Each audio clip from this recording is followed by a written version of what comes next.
Ang lulutuin po natin ngayong araw na to, magluluto po tayo ng apritadang manok or chicken apritada.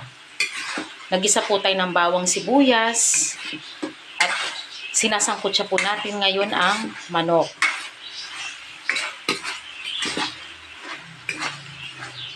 Bago ko po isangkot siya itong manok, nilagyan ko na po ito ng asin. At nilagyan ko po ito ng 2 pirasong kalamansi para matanggal po yung lansa ng ating manok. Ayun, igigisa po muna natin itong maigi. At maganda po ito sangkutsado para masarap po ang ating apritadang manok. At ilagay na po natin ang ating hiniwang bagyo beans, patatas at carrots.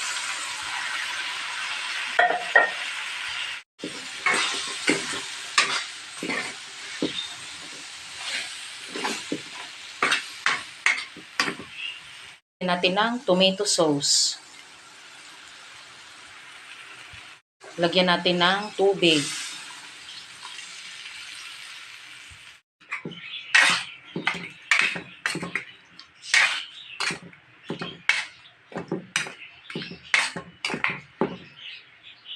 Lagyan natin ng seasoning na pampalasa.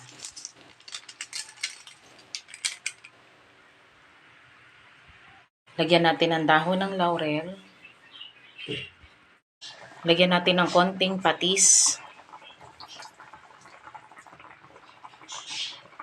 Natin ng asukal o sugar.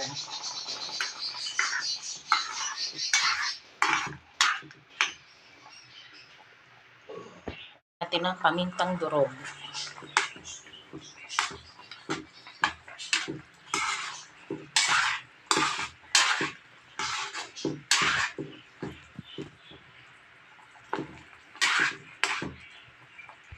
At ilagay na po natin ang bell pepper.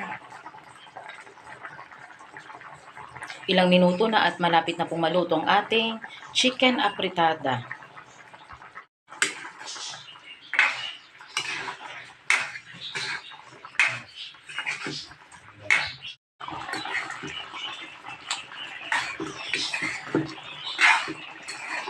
Luto na po ang ating chicken apritada o apritadang manok.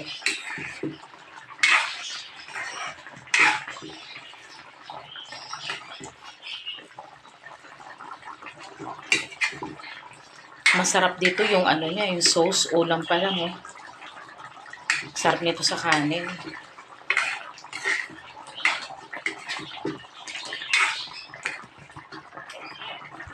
Ayan, ito na po ang ating chicken apritada.